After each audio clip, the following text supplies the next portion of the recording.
Okay, we are going to discuss the design of the nozzle. In the design of the nozzle, we are discussing basic terms कि कहाँ पर हम लोगों को ना designing की रिक्वायरमेंट होती है. These basic terms includes the basic formulas. हम यहाँ पर मटेरियल को डिज़ाइन नहीं कर रहे हैं कि कौन सा मटेरियल लेते हैं, वो हम लोग डिज़ाइन ऑफ मशीन एलिमेंट में डिज़ाइन करते हैं हमारा मटेरियल का पार्ट कौन सा होगा. तो ये हमारे पास में क्या है, एक कन्वर्जन डाइवर्जन नोजल है. इस कन्वर्जन डाइवर्जन नोजल में हमको किस चीज़ की रिक्वायरमेंट है, कुछ हमारे पास है ना 11 पॉइंट्स होती है जिसको हमको डिस्कस करना होता है. ये 11 पॉइंट्स आपके सामने लिखे हुए हैं. सबसे फर्स्ट है हमारे पास में inlet, that is the inlet area. इस इनलेट एरिया को कैसे निकालते हैं, हमारे पास मास फ्लो रेट क्या होता है, ρ1 A1 और C1. हमने यहाँ पर वेलोसिटीज को किससे नोट किया हुआ है, C से. सो हम लोग यूज कर लेते हैं formula m dot is equal to ρ1 A1 C1. Area क्या होता है, जनरली जो हमारा नोजल होता है उसका क्रॉस सेक्शन कैसा होता है, सर्कुलर. तो यूजिंग दिस फॉर्मूला हम लोग क्या निकाल लेते हैं, we find out the area. उससे क्या निकल जाता है, पाई d1 स्क्वायर की वैल्यू. सो उससे हम क्या निकाल सकते हैं, हम फाइंड आउट कर सकते हैं d1 को. सिमिलरली थ्रॉट एरिया A2, जो मास डिस्चार्ज है वो क्या बना हुआ रहता है, कांस्टेंट बना हुआ रहता है. केवल हमारे पास में है ना किसकी वैल्यू चेंज होती जाती है, इस वेलोसिटी c की वैल्यू चेंज होती जाती है. क्योंकि अगर हमारे पास फ्लूइड सेम है, अगर हमारे पास फ्लूइड सेम है तो उसकी डेंसिटी भी कैसी रहती है, सेम रहती है. अगर हमारा फ्लो कैसा है, इनकम्प्रेसिबल या compressible, for the constant density incompressible flow. incompressible. If this flow is incompressible, then rho is constant. तो हमारे पास सिर्फ क्या चेंज होता रहता है, हमारे पास है ना वेलोसिटी चेंज होती है, उससे हम क्या निकाल लेते हैं, एरिया निकाल लेते हैं. ठीक है. Third one is the exit area using the same formula, that is the area m dot rho A2 C2. और हम लोग यहाँ पर थर्ड ले रहे हैं तो हम लोग A2 C2 बोल देते हैं इसको. ठीक है. यहाँ पर थोड़ा सा प्रॉब्लम कि यहाँ पर take its A2 and A3 and D2 and D3. Okay. Next one is the angle of convergence, कि हमारा है ना कितना जाके कन्वर्ज हो रही है. तो ये बड़ा है ना समझने वाली चीज़ है. जब डायग्राम को तुम लोग देखोगे तो इस डायग्राम के अंदर है ना तुम लोगों को क्या दिखेगा कि ये ना दिस, मैं पेन चला रहा हूँ, देखो ये जो एंगल है ना, this angle is known as the angle of convergence. कि हमारी नोजल कितना जाके ऐसे कन्वर्ज हो रही है. तो कन्वर्जेंस एंगल कहाँ पर निकलता है, ऐसे आगे जाके यहाँ पर निकलेगा एंगल ऑफ कन्वर्जेंस. ठीक है. इसको हम बोला है, हमने कहा है एंगल ऑफ कन्वर्जेंस. सिमिलरली अगर डाइवर्जेंस की बात करें तो ये मेरी नोजल डाइवर्ज हो रही है तो इसका ये डाइवर्जन एंगल किधर है, तो उसके बैक साइड में निकलेगा. This angle is called the angle of divergence. तो ये कंफ्यूज मत होना कि एंगल ऑफ कन्वर्जेंस को तो हम लोगों ने कहाँ पर बनाया है, डाइवर्जेंस सेक्शन में बनाया है, और एंगल ऑफ डाइवर्जेंस को हमने कहाँ बनाया है, कन्वर्जेंस सेक्शन में बनाया है. तो दिस इज द एंगल. ठीक है. तो एंगल कैसे डिफाइन कर रहे हैं वो हम लोगों ने यहाँ पर शो करा है कि देना किस टाइप से हम इसको बताना चाह रहे हैं. ठीक है. So angle of convergence is defined as tan theta c by 2 is equals to d1 minus d2 upon twice of lc. lc is refer to the length of the convergent part, कि हमारे है ना convergent partition का length कितनी है. d1 और d2 हम लोगों ने ऊपर वाले फॉर्मूले से पता कर लिया है. तो वहां से हम लोग क्या कर सकते हैं, थीटा c पता कर सकते हैं कि है ना what is the value of theta c. तो थीटा c क्या हो जाएगा, twice of tan inverse d1 minus d2 upon twice of lc. क्या हो जाएगा theta c, the value of theta c is equals to twice of tan inverse d1 minus d2 upon twice of lc. ठीक है. Theta c is equal to twice of tan inverse d1 minus d2 upon twice of lc. Similarly हम लोग क्या निकाल सकते हैं, angle of divergence. Angle of divergence के लिए हमारे पास में ना डाया कौन कौन से आ रहे हैं. देखो कन्वर्जेंस की बात कर रहे हैं तो ये जो ये वाला पोर्शन है, ये वाला पोर्शन हमारा हाइड हो जाता है. ठीक है. और वहीं हम लोग बात करें किसकी, एंगल ऑफ डाइवर्जेंस की, तो हमारे पास ये वाला पोर्शन हाइड हो जाता है. ये पोर्शन हाइड हो गया तो हमारे पास में क्या बचेगा, सिर्फ एक हमारे पास बचेगा d3 और एक हमारे पास बचेगा d2. तो डाइवर्जेंस के लिए हम लोगों ने किसका यूज किया, d3 और d2 का. तो यहाँ से हमने tan थीटा d by 2 निकाल लिया, that is d3 minus d2 upon twice of ld. अगर मुझे है ना एंगल ऑफ कन्वर्जेंस दे रखा है तो मैं उससे लेंथ ऑफ कन्वर्जेंस पार्ट और लेंथ ऑफ डाइवर्जेंट पार्ट निकाल सकता हूँ. अगर length of convergent and divergent part दे रखी है तो हम लोग क्या निकाल सकते हैं, angle of convergence and angle of divergence निकाल सकते हैं. ऐसा नहीं है कि है ना अगर एलसी भी नहीं दे रखा हो, थीटा सी भी नहीं दे रखा हो तो हम इसको डिजाइन कर देंगे. एटलीस्ट एक एंगल हमको रिक्वायर्ड होता है. एटलीस्ट एक चीज हमको इसके अंदर क्या होती है, रिक्वायरमेंट होती है. ओके भाई सर, अब है ना हम तो करने वाले हैं डिजाइन, इसको करने वाले हम कैसे करेंगे. हम लोग जब एनसिस पढ़ते हैं ना बच्चे, तो एनसिस के अंदर हम लोग फ्लो को कंसिडरेशन के ऊपर है ना डिफाइन करते हैं कि एलसी या तो फिक्स कर लेते हैं या फिर एलडी फिक्स कर लेते हैं. फिर उसको फिक्स करने के बाद में हम लोग क्या करते हैं, हिट एंड ट्रायल करके इसकी वैल्यूज को फाइंड आउट करते हैं. और फाइंड आउट करने के बाद एक फिक्स साइज और एक फिक्स वैल्यूज निकाल के हम लोग फाइंड कर देते हैं कि ये हमारे पास में वैल्यूज आने वाली है। Okay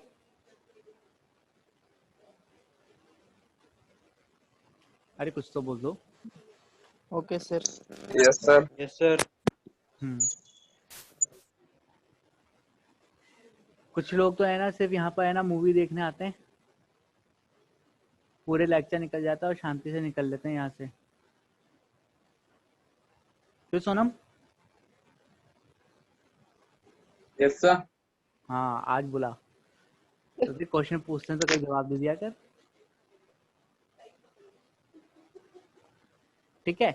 next is our angle of inclination of the nozzle at exit. अच्छा इसका मतलब क्या है कि हम लोग जब भी है ना नोजल को लगाते हैं ना, तो ये नोजल अगर टरबाइन के पास में लग रही है तो लेट्स सपोज कि एक नोजल लगा दी हमने टरबाइन के पास में ना, तो ये जो एंगल है ना ये क्या करता है, कुछ इंक्लाइनेशन एंगल पे है ना लगाई जाती है इसको, तो वो nozzle of angle of inclination हम लोग यहाँ से फाइंड आउट कर लेते हैं। नेक्स्ट हमारे पास आता है थिकनेस ऑफ नोजल, कि हमारे पास नोजल कितनी थिक है। Next is the number of nozzle. Number of nozzle कैसे निकाल सकते हैं, कोई आइडिया देगा मुझे?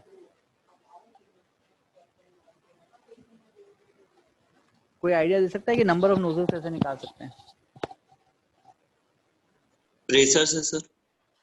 नहीं, हम है ना टोटल डिस्चार्ज निकालते हैं कि हमारे पास है ना टोटल स्टीम का डिस्चार्ज कितना हो रहा है, ठीक है। टोटल डिस्चार्ज कि हमने ना कितनी स्टीम जनरेट करी है और उसको हम क्या करने वाले हैं, डिस्चार्ज करने वाले हैं। उसके अंदर ना हम लोग डिवाइड कर देते हैं किसका, किसी एक नोजल से होने वाले डिस्चार्ज की, कि एक नोजल मैक्सिमम जितना डिस्चार्ज ना जनरेट कर सकती है उसको हम टोटल डिस्चार्ज से ना डिवाइड कर देते हैं, तो हमारे पास में क्या आ जाती है, नंबर ऑफ नोजल्स आ जाती है। जनरली हम लोग ना सेट ऑफ नोजल्स लगाते हैं जो कि है ना 10 से लेकर है ना 20 तक वैरी करते हैं, ठीक है। जनरली हम लोग क्या लगाते हैं, सेट ऑफ नोजल्स लगाते हैं जो कि 10 से लेकर 20 तक वैरी करते हैं। This is clear about the design of nozzle. बस इतने से टर्मिनोलॉजी है। बेसिक डायग्राम बनाओ, डायग्राम बनाने के बाद में इन एंगल्स को बता दो कि है ना in the terms of the design of nozzle we involve the following dimensions. In following dimensions को हमको क्या करना है, कैलकुलेट करना है। Okay yes sir. Yes sir. Sir हाँ, next is our design of diffuser. Sir छूट गया पीछे। पीछे छूट गया, ये ले सर लिख रहे थे। अरे लिख देते हैं, कर देते हैं वापस पीछे कर देते हैं, क्या बात कर रहे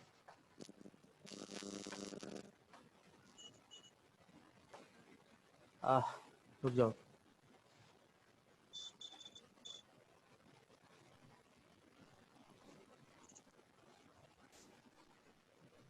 तो 2 मिनट दे रहा हूँ, लिख लो। सर पिच के बारे में बता दो। पिच बच्चे होता है कि दो नोजल्स को हम लोग कितने डिस्टेंस पे रखेंगे, कि मान लो मेरे पास सेट ऑफ नोजल्स हैं, तो मैंने मान लो मेरे पास सेट ऑफ नोजल्स हैं, तो उसके अंदर है ना मैंने क्या कर दिया, एक नोजल यहाँ पर बना दी, दूसरी नोजल है ना यहाँ पर बना दी, तो इन दोनों नोजल्स के बीच में है ना कितनी डिस्टेंस होनी चाहिए, वो उसकी क्या होती है, पिच होती है। ये हम लोग है ना जो हम लोग सर्कुलर पार्ट यूज कर रहे हैं या फिर जो हम टर्बाइन यूज कर रहे हैं ना, उसके अकॉर्डिंग इसको डिफाइन करते हैं, उससे हम लोग इसकी वैल्यू निकालते हैं पिच की, ठीक है। लिख लो एक बार।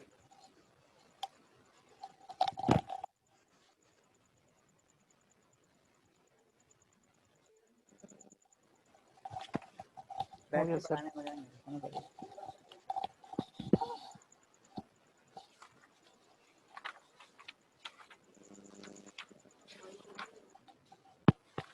हो गया बच्चे? Yes sir. चलो आगे बढ़ते हैं अपन डिजाइन और डिफ्यूजर के ऊपर।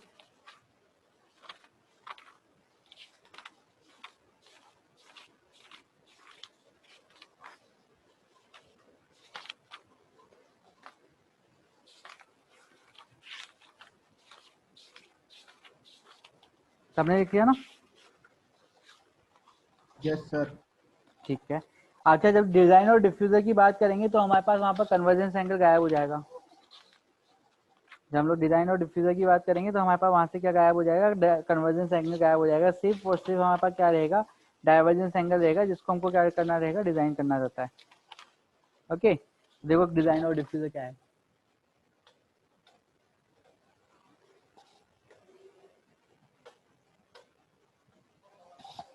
ठीक है, डिजाइन और डिफ्यूजर के अंदर ये मानना कि इसके अंदर से सिर्फ एरिया 2 से लेकर एरिया 3 तक का पार्ट हमारे पास में अवेलेबल है, बाकी ये वाला जो पार्ट है ये हमारा हट गया।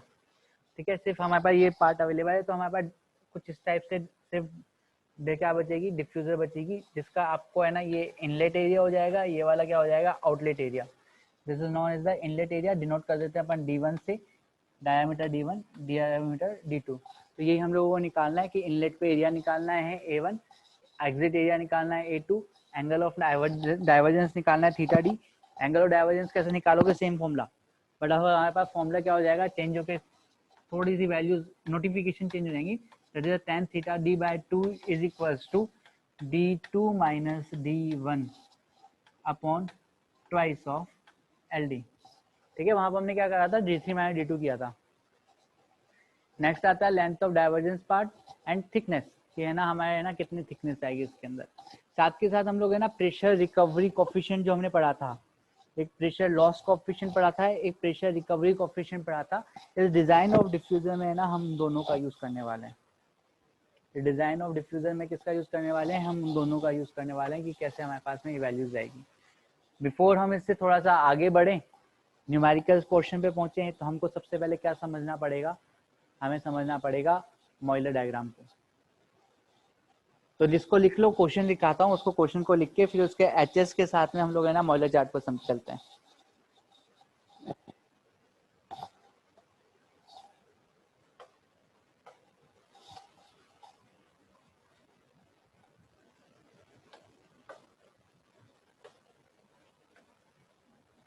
सबसे फर्स्ट, सबसे basic, steam at the rate of 7.5 kg पर सेकेंड। बच्चे जिन लोगों का मॉइलर चार्ट अवेलेबल है ना, मॉइलर चार्ट निकाल लेना। हमको कुछ स्टीम टेबल की भी रिक्वायरमेंट होगी और हमको मॉइलर चार्ट की भी रिक्वायरमेंट होगी। हमको स्टीम टेबल की भी रिक्वायरमेंट होगी और हमको मॉइलर चार्ट की भी रिक्वायरमेंट होगी। कोशिश करते हैं कि यहाँ ही से समझा पाए तुम लोगों को ना। तो जिन लोगों के पास है बहुत अच्छी बात है, जिन लोगों के पास नहीं है तो स्टीम टेबल का डाटा तो नोट कर लेना, मॉइलर चार्ट को हम लोग यहीं पर निकालेंगे।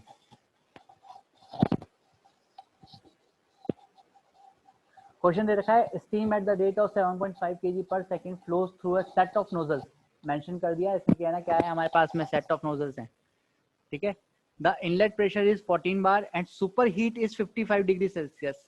ये क्या कर रहा है, उसको सुपर हीट कर रहा है 55 डिग्री सेल्सियस से, मतलब पहले हमको सैचुरेशन टेम्परेचर चाहिएगा और उस सैचुरेशन टेम्परेचर के बाद 55 डिग्री सेल्सियस तक क्या हो रहा है, ये सुपर हीट हो रहा है।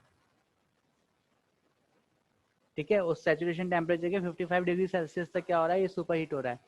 The exit pressure is 6 bar, neglect the velocity of approach and assume the expansion of steam is isentropic। ये बड़ा इंपॉर्टेंट टर्मिनोलॉजी है यहाँ पर कि हमको है ना जो स्टीम का एक्सपेंशन है वो कैसा करना है, आइसेंट्रोपिक कंसिडर करना है। मतलब ये कैसी प्रोसेस है, आपकी आइडियल प्रोसेस है, यहाँ पर किसी भी टाइप का कोई लॉस जनरेट नहीं हो रहा है। नेग्लेक्ट करना है वेलोसिटी ऑफ अप्रोच को। वेलोसिटी ऑफ अप्रोच किसको कहते हैं हम लोग, इनलेट वेलोसिटी को। मतलब आपको क्या बोला गया है, आपको पहले तो दे दिया मास फ्लो रेट दे दिया, दैट इज 7.5 kg पर सेकेंड। ठीक है, आपको फिर इनलेट प्रेशर दे दिया, दैट इज P1, वो हमको दे दिया कितना, 14 बार का।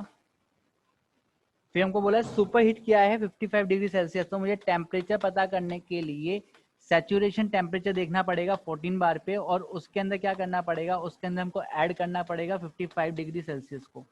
तो है ना, जिनके पास स्टीम टेबल है, स्टीम टेबल में जाओ, सैचुरेटेड सेक्शन में जाना, 14 बार पे टी सैचुरेशन निकाल के बताओ।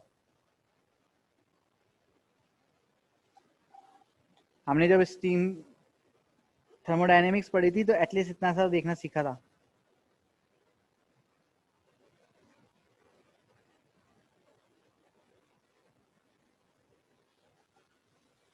What is the T saturation? Kunal, Lucky, आप लोगों के पास है ना?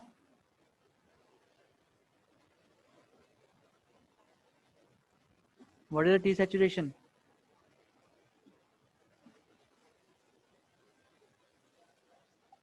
बुक लेके बैठे हो, नहीं बैठे हो? सर 195. 195, ठीक है ठीक है ठीक है। टी सैचुरेशन है मेरे पास में 195, इसके अंदर 55 को ऐड कर देते हैं तो मेरे पास में सुपर हीट टेम्परेचर T1 कितना आ गया 250 degree Celsius. The exit pressure बता दिया हमको कितना 6 बार का, एग्जिट प्रेशर मुझे कितना बता दिया गया है 6 बार का, ठीक है। नेग्लेक्ट करना है वेलोसिटी ऑफ अप्रोच को, मतलब C1 इक्वल्स टू क्या करना है आपको 0 करना है। Find the number of nozzles used if the outlet area of each nozzle is approximately 2.3 centimeter square। मतलब आपको क्या बोल दिया कि जो आउटलेट एरिया है वो कितना है 2.3 सेंटीमीटर स्क्वायर है। तो अगर हम लोग है ना इसकी वेलोसिटी निकाल लें ना, अगर हम क्या कर लें यहाँ से इसकी वेलोसिटी निकाल लें तो वेलोसिटी निकाल के क्या कर सकते हैं मास डिस्चार्ज, मास फ्लो रेट निकाल सकते हैं पर यूनिट की, कितनी मास फ्लो रेट हो रही है।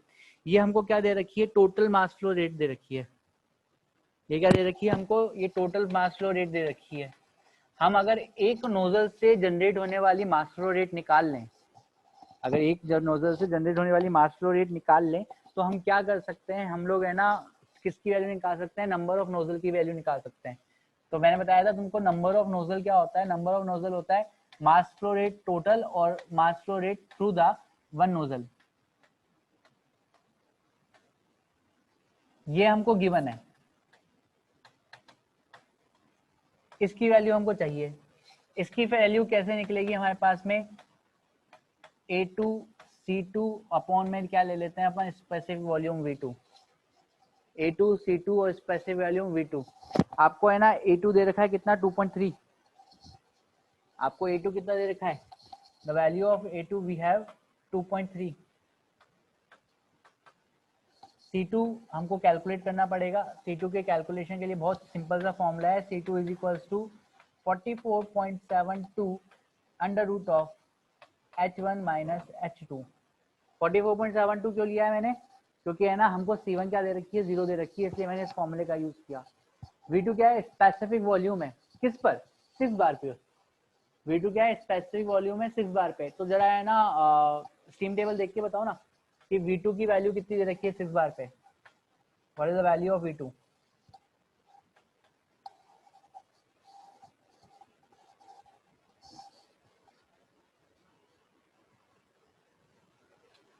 Six bar dry and saturated, 6 बार पे है ना सर V2। हाँ सर T1 जब यहाँ पे T1 super heated is 55 degree Celsius, तो मतलब हमको T सैचुरेशन हमको स्टीम बार से खोज के निकालना पड़ेगा ना।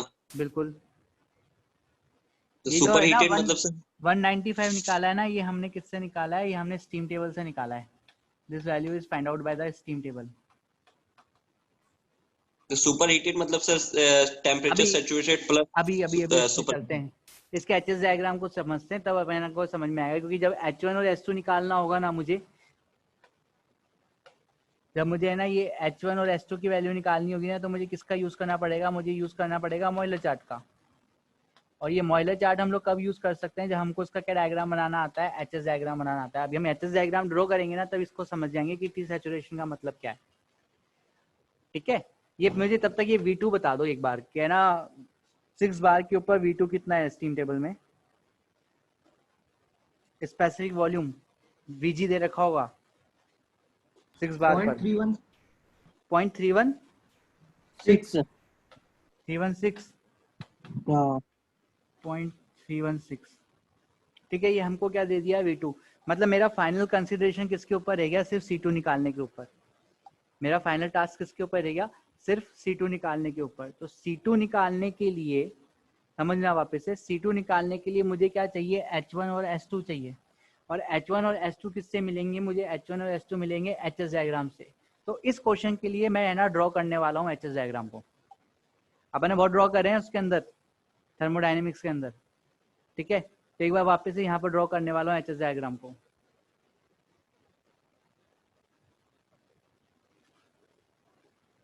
ये अगर वैल्यूज लिख ली तो रब कर दूं, sir green board extra add कर दीजिए सर। इस वाले में नहीं हो पाएगा ऐड, क्योंकि प्रेजेंटेशन के ऊपर लिखा हुआ है।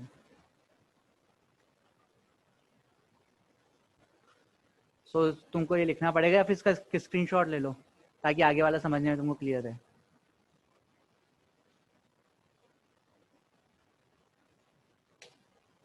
हो गया सर।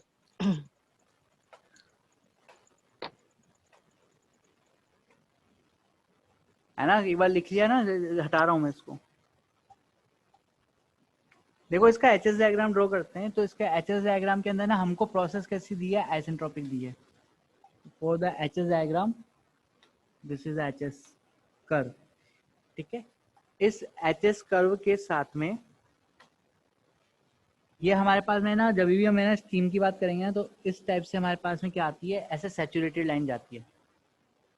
ऐसे क्या जा रही है, हमारे पास में सैचुरेटेड लाइन जाती है, ठीक है।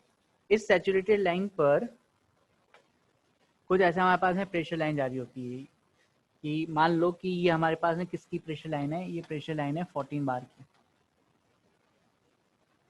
ओके, अब ये क्या कह रहा है, ये कह रहा है कि आपकी स्टीम को क्या किया गया है, सुपर हीट किया गया है 55 डिग्री सेल्सियस। मतलब अगर उसको सुपर हीट नहीं करते तो 14 बार 55 डिग्री सेल्सियस है ना, मुझे को इस पॉइंट पे कट करती। मैं ब्लू कर देता हूँ इसको, मुझे है ना इस पॉइंट पे कट करती अगर मैं इसको है ना सुपर हीट नहीं करता तो। बट मैंने जब इसको सुपर हीट किया तो इसका टेम्परेचर इंक्रीज हो गया। कितना टेम्परेचर इंक्रीज किया गया है, 55 डिग्री सेल्सियस टेम्परेचर इंक्रीज किया गया है। तो 55 डिग्री सेल्सियस टेम्परेचर इंक्रीज होने का मतलब क्या हो गया, सैचुरेशन पे यहाँ पर तो टेम्परेचर जो ऐसे ऐसे टेम्परेचर लाइन आती है इस टाइप से, यहाँ पर तो टेम्परेचर कितना है मेरे पास में 195 डिग्री सेल्सियस है। मगर मैंने 55 डिग्री सेल्सियस इंक्रीज कर दिया तो मेरे पास में टेम्परेचर लाइन कहीं पर यहाँ पर आ गई, दिस इज 250 डिग्री सेल्सियस। जहां पर 14 बार और 250 डिग्री सेल्सियस ने एक दूसरे को कट किया, वो मेरा पॉइंट नंबर हो गया 1, जहां पर हम लोगों के पास क्या हो रही है, स्टीम इनलेट हो रही है। कहाँ तक जाएगी ये वहां तक जाएगी जहां पर हमारे पास स्टीम का प्रेशर कितना ना हो जाए, हमारे पास स्टीम का प्रेशर 6 बार ना हो जाए। तो कैसी ड्रॉप कर रही है ये, आइसेंट्रोपिकली ड्रॉप कर रही है। तो हम 14 बार से लेकर आए इसको स्ट्रेट, और कहाँ तक, 6 बार तक। बोलो क्या समझ में आया कि कैसे मैंने इसका एचएस डायग्राम बनाया है। मेरे को है ना फर्स्ट पॉइंट निकालने के लिए एटलीस्ट 2 पॉइंट चाहिए, 2 चीजें चाहिए। तो उन 2 चीजों में मुझे क्या क्या गिवन थी, उन 2 चीजों में मुझे क्या क्या गिवन थी, मुझे एक गिवन था प्रेशर जो कि था 14 बार, और दूसरा था टेम्परेचर जो कि उन्होंने डायरेक्टली नहीं बताया था, मगर उन्होंने ये बोला कि इसको सुपर हीट किया है, ठीक है। तो उस सुपर हीट के लिए मैंने क्या कर लिया, मैंने 250 डिग्री सेल्सियस का यूज कर लिया। ओके, अब यहाँ से है ना इसको यूज करने के बाद में मेरे को ये पता चला कि कहाँ तक जा रही है, ये 6 बार तक जा रही है। और कैसी जा रही है, आइसेंट्रोपिकली जा रही है। आइसेंट्रोपिकली जाने का मतलब मेरी लाइन कैसी बनेगी, एकदम स्ट्रेट। तो मैं फर्स्ट पॉइंट से सेकंड पॉइंट तक स्ट्रेट ड्रॉप कर दिया। जहां पर इस लाइन ने 6 बार को कट किया वो मुझे पॉइंट क्या दे देगा, 2 की वैल्यू दे देगा। So those who have the mollier chart find out the value of H1 and H2। जिनके पास नहीं है वो यहाँ देखो, ये बना लिया। Yes sir. Yes sir. बहुत बढ़िया, मॉइलर चार्ट ओपन करने की कोशिश करते हैं अपन। ठीक है सर।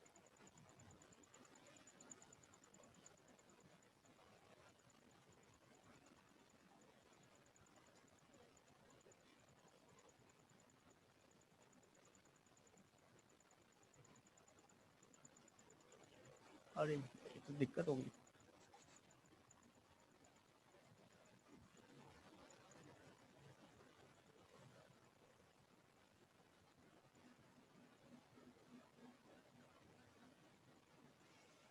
सर H22750 H2 नहीं निकलेगा बेटा, पहले जब तक तो H1 नहीं निकाल सकता, निकालेगा ना तब तक H2 नहीं निकल के आएगा। जब तक तो H1 नहीं निकालेगा ना तब तक H2 नहीं निकाल सकता, क्योंकि तब तक तो उस पॉइंट को नीचे नहीं लेके जा पाएगा।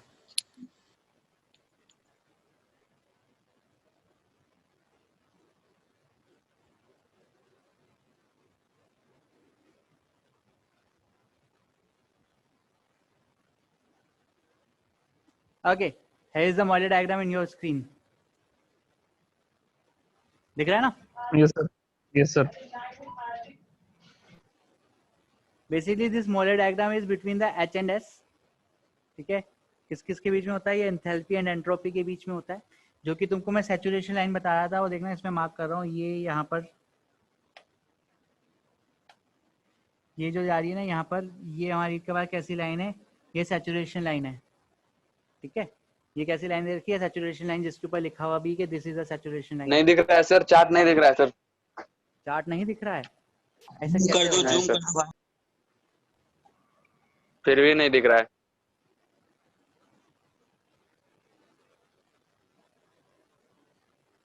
तो तुम्हारी स्क्रीन को जूम कर लो, तुमको मोबाइल के जूम अंदर, करने के बाद भी नहीं दिख रहा है सर। बड़ा तो दिख तो रहा है साफ साफ।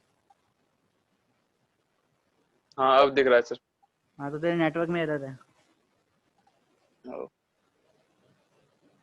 ठीक है। जिसको समस्या आ रही है ना, अपनी मोबाइल की स्क्रीन को जूम कर लो, सबके पास ऑप्शन है जूम करने का।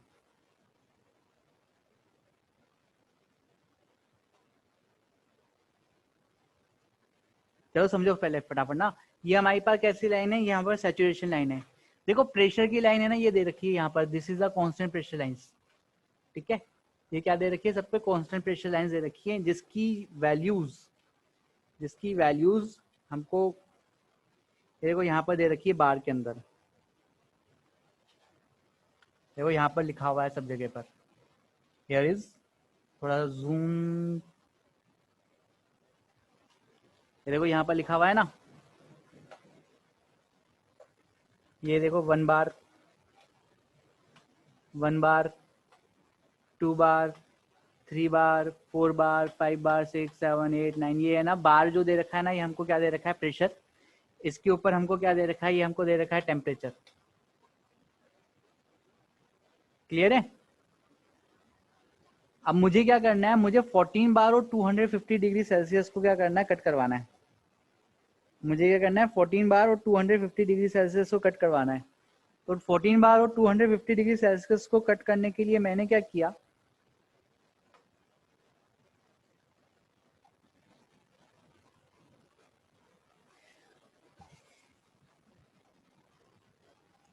अरे भैया जूम आउट हो जाओ भैया, हाँ देखो 14 बार और 250 डिग्री सेल्सियस को कट करने के लिए हमने क्या किया है, ये देखो यहाँ पर हमको दे रखी है 15 बार की लाइन, ये 15 बार है। यहाँ पर ये जो लाइन जा रही है ना इस टाइप से, मैं थोड़ा सा मार्क करने की कोशिश करता हूँ, ये 14 बार की है। इसने 250 डिग्री सेल्सियस को जहाँ कट किया वहां पर हमारा फर्स्ट पॉइंट मार्क कर देते हैं। इसने कहाँ पर कट किया, 14 बार ने 250 डिग्री सेल्सियस को इसको कट किया इस पॉइंट के ऊपर,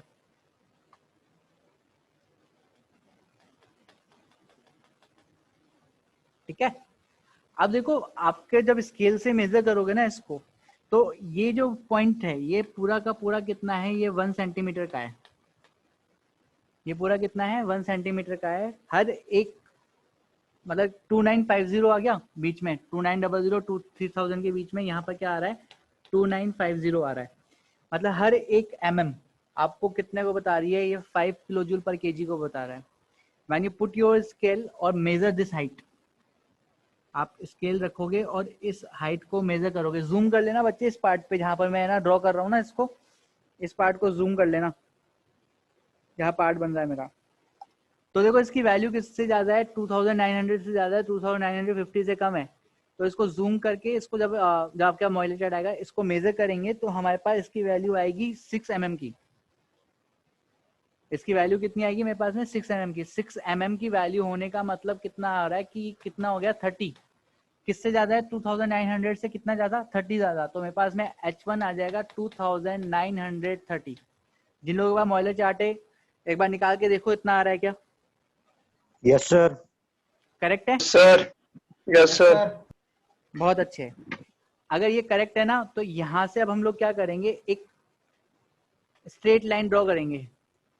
ये जो पॉइंट मिला है ना मुझे, इस पॉइंट से ना हम लोग क्या करेंगे, स्ट्रेट लाइन ड्रॉ करेंगे। वो स्ट्रेट लाइन कहाँ तक ड्रॉ करेंगे, वो स्ट्रेट लाइन ड्रॉ करेंगे जब तक ये लाइन 6 बार को नहीं कट कर देती। तो देखो 14 बार और 250 डिग्री सेल्सियस, मैं यहाँ से ना एक स्ट्रेट लाइन ड्रॉ कर रहा हूँ। और कहाँ तक ड्रॉ करूंगा, थोड़ा स्ट्रेट तक मैं ड्रॉ कर देता हूँ। यहाँ पर इसने 6 बार को यहाँ पर कट किया, पिंक से नोट कर देता हूँ। 6 बार को कहाँ कट कर रहा है, ये इस पॉइंट पे कट कर रहा है, pinkish.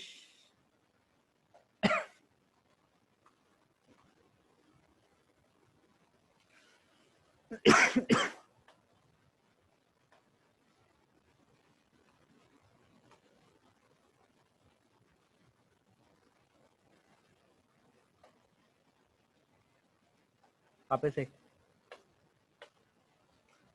14 bar and 250 degree Celsius यहाँ पर से हम लोगों ने स्टार्ट किया और एक स्ट्रेट लाइन ड्रॉ कर दी। जहाँ पर ये 6 बार को कट कर रहा है, जहाँ पर ये क्या कर रहा है 6 बार को कट कर रहा है, उस 6 बार को है ना मार्क कर लो कि यहाँ पर कहाँ पर 6 बार को कट किया है, ये इस जगह पे 6 बार को कट कर दिया मैंने, हॉट वो कर दिया इसको। ये कहाँ पर है, अप्रोक्सीमेटली हमारे पास सैचुरेशन टेबल पर है, जहाँ पर हमारा सैचुरेशन पॉइंट बन रहा है ना उस पॉइंट पर है अप्रोक्सीमेटली। ठीक है, तो इसको है ना मेजर कर रखा है हम लोगों ने, तो इसको फाइंड आउट करके बता दो 6 बार की पे है ना कितनी आई S2 की वैल्यू। 2710। नहीं बच्चे, ये तो साफ साफ दिख रहा है, ये 2750 की लाइन जो ये जा रही है, ये 2750 की लाइन से ऊपर है, ये 2750 की लाइन से ऊपर है, तो 2710 कैसे हो सकता है भाई? 2750 तो बेस हो गया, 2760 बोलता तो मैं मान लेता। 2760। मान लिया। सर मैं तो 50 पे काट रही है। अरे तो End से। और प्रिसाइज कैट कर, नहीं काटेगी। पॉइंट टिप पेंसिल ले और उस पर कट करेगा ना तो ये वैल्यू आएगी तेरे पास 2760 पे। तो मेरे पास H1 कितना आ गया, मेरे पास H1 आ गया 3930, सॉरी 2930, और S2 आ गया मेरे पास में 2760। आ जाते हैं हमारे क्वेश्चन के ऊपर। क्लियर है ना बच्चे? ये चार्ट देखने आ गया ना बेसिक सा पहला। Yes sir. अगर ये चीज समझ में आ गई ना तो आगे प्रोसीड करते हैं, वापस क्वेश्चन के ऊपर आ जाते हैं। हमारे पास में ना H1 कितना लेके आ गए हम लोग 2930 और S2 लेके आ गए 2760। क्या हम C2 फाइंड आउट कर सकते हैं? क्या हम C2 फाइंड आउट कर सकते हैं? Yes sir. Yes sir. फटाफट से C2 फाइंड आउट कर लो, फिर M डॉट निकालना। मैं वैल्यूज बता देता हूँ, राइट डाउन दोज वैल्यूज, फिर देख रहा हूँ आपके वह ना उतनी ही वैल्यूज आ रही हैं या नहीं आ रही हैं। सर 716.24। 716.24 गलत। 716।